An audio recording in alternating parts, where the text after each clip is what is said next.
Learn Tally in simple method. നമ്മളിന്ന് inventory വൗച്ചേഴ്സിൻ്റെ 2 വൗച്ചേഴ്സിനെ കുറിച്ചാണ് ഇന്ന് ഡിസ്കസ് ചെയ്യാൻ പോകുന്നത്. ഒന്ന് റെസീപ്റ്റ് നോട്ട്, ഒന്ന് റിജക്ഷൻ ഔട്ട്.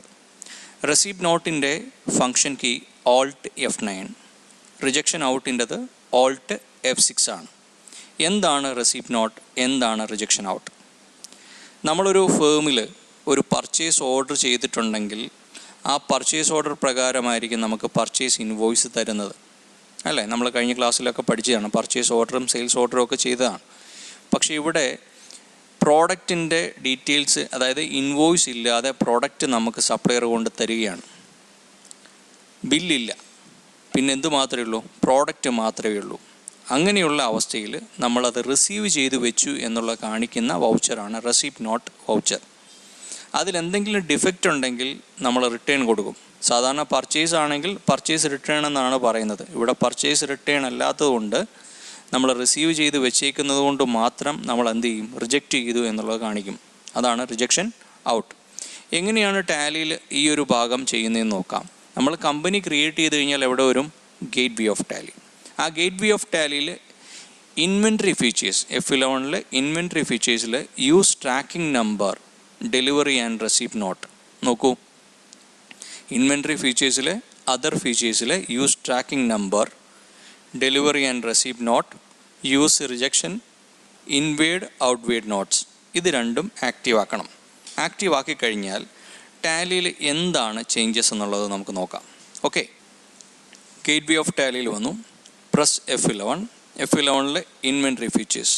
ആ ഇൻവെൻറ്ററി ഫീച്ചേഴ്സ് എടുത്തു. ഇൻവെൻറ്ററി ഫീച്ചേഴ്സിൽ use tracking number and rejection, inward ഔട്ട്വേഡ് നോട്ട്സ്, ഇത് രണ്ടും നമ്മൾ ആക്റ്റീവ് ആക്കുന്നു.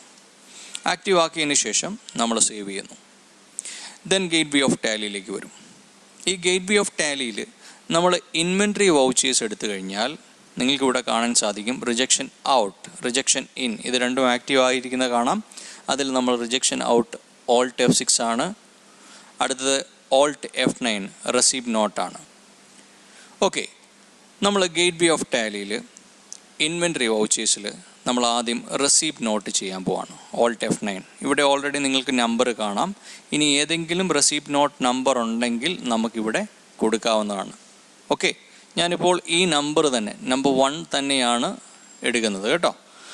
പാർട്ടീസ് നെയിമിൽ നമ്മുടെ സപ്ലയറുടെ ഡീറ്റെയിൽസ് നമ്മൾ കൊടുക്കും. Just wait. ഓക്കെ, നമ്മൾ parties name David supplies select ചെയ്യുന്നു. Purchase name of item biscuits. അപ്പോൾ നമ്മൾ ട്രാക്കിംഗ് നമ്പർ റെസീപ്റ്റ് നോട്ട് നമ്പറിൻ്റെ 1 തന്നെയാണ് ഇവിടെ വന്നിരിക്കുന്നത്. ആ 1 തന്നെ സെലക്ട് ചെയ്യുന്നു. ക്വാണ്ടിറ്റി 100 എന്ന് ഞാൻ കൊടുക്കുന്നു. 100 പാക്കറ്റ്, റേറ്റ് 18 rupees. സോ 1800 എന്ന് നമുക്ക് കാണാം. സേവ് ചെയ്യുന്നു. ഓക്കെ, അപ്പോൾ നമ്മളുടെ ഈ ഒരു പർട്ടിക്കുലർ ട്രാൻസാക്ഷൻ കഴിഞ്ഞു. ഇനി നമ്മൾ ചെയ്യാൻ പോണത് എന്താ നോക്കൂ. നേരെ സ്റ്റോക്ക് സമ്മറിയിലേക്ക് വന്നു. സ്റ്റോക്ക് സമ്മറിയിൽ എത്ര വന്നു? 100 പാക്കറ്റ് ബിസ്ക്കറ്റ് വന്നിട്ടുണ്ടെന്ന് കാണാം.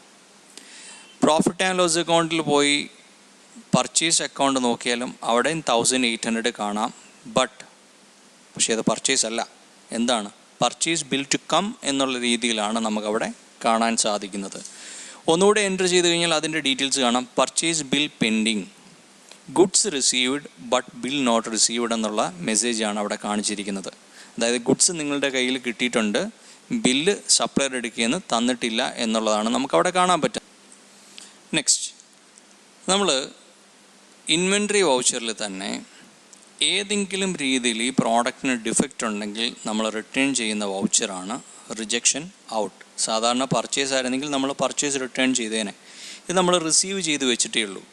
സോ നമ്മൾ റിട്ടേൺ ചെയ്യുന്നത് റിജക്ഷൻ ഔട്ട് എന്നുള്ള രീതിയിലാണ്. ഇവിടെ നോക്കുക, നമ്മുടെ ഡേവിഡ് എന്ന് പറഞ്ഞ സപ്ലയറുടെ അടുക്കൽ നിന്ന് നമ്മൾ എന്ത് വാങ്ങിയിട്ടുണ്ട്? ബിസ്ക്കറ്റ്സ് 100 പാക്കറ്റ് വന്നിട്ടുണ്ട്. ട്രാക്കിംഗ് നമ്പർ 1 ആണ്. അതിലൊരു 10 പാക്കറ്റ് നമ്മൾ റിട്ടേൺ ചെയ്യുന്നു. നോക്കൂ, 10 പാക്കറ്റ് റിട്ടേൺ ചെയ്യുന്നു. ഇനി നമ്മൾ ഇൻവെൻറ്ററി വൗച്ചറിൽ വന്നു കഴിഞ്ഞാൽ, ഇൻവെൻറ്ററി വൗച്ചറിലല്ല സ്റ്റോക്ക് സമ്മറിയിലേക്ക് വന്നു കഴിഞ്ഞാൽ നമുക്ക് നോക്കാം 90 പാക്കറ്റ്സേ ഉള്ളൂ. പ്രോഫിറ്റ് ആൻഡ് ലോസ് അക്കൗണ്ട് എടുത്തു കഴിഞ്ഞാലോ അവിടെയും പർച്ചേസ് ബിൽ ടു കം എന്നുള്ളിടത്ത് 1620 കാണാം. നേരത്തെ 1800 ഉണ്ടായിരുന്നു. ഇനിഷ്യൽ ക്വാണ്ടിറ്റി 100 ആയിരുന്നു, പെൻഡിങ് ക്വാണ്ടിറ്റി 90. ഓക്കെ. അപ്പോൾ ഇനിയും നമ്മൾ ഈ ഒരു 1620 പർച്ചേസിലേക്ക് മാറണമെന്നുണ്ടെങ്കിൽ എന്താവണം? ആ സപ്ലയർ നമുക്ക് ഇൻവോയ്സ് തരണം. ആ പർച്ചേസ് ഇൻവോയ്സ് തന്നിട്ടുണ്ടെങ്കിൽ അത് ഡയറക്റ്റ് നമ്മൾ ഇതിലേക്ക് മാറ്റുക. റെസീപ്റ്റ് നോട്ട് നമ്പർ ഉണ്ടാവും. ജസ്റ്റ് അത് സെലക്ട് ചെയ്തിട്ട് എൻ്റർ ചെയ്ത് കഴിഞ്ഞാൽ ഓട്ടോമാറ്റിക്കലി ബിസ്ക്കറ്റ് 18,620 എന്നുള്ള എമൗണ്ട് കാണാം. ദെൻ നമ്മളിത് സേവ് ചെയ്ത് കഴിഞ്ഞാൽ ഏതിലേക്ക് മാറും? ഈ ഒരു പർച്ചേസ് ബിൽ പെൻഡിങ് എന്നുള്ളത് മാറി, അല്ലെങ്കിൽ പർച്ചേസ് ബിൽ ടു കം എന്നുള്ളത് മാറി പർച്ചേസിലേക്ക് മാറും. കണ്ടോ, ഇവിടെ പെൻഡിങ് ഒന്നുമില്ല, നേരെ പർച്ചേസിലേക്ക് വരും. ഇതാണ് ഇൻവെൻട്രി വൗച്ചേഴ്സിൻ്റെ ഈ ഒരു പ്രത്യേകത, അതായത് receipt note and rejection out.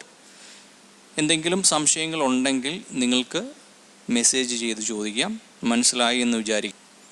Thank you for watching learn Tally software in simple method.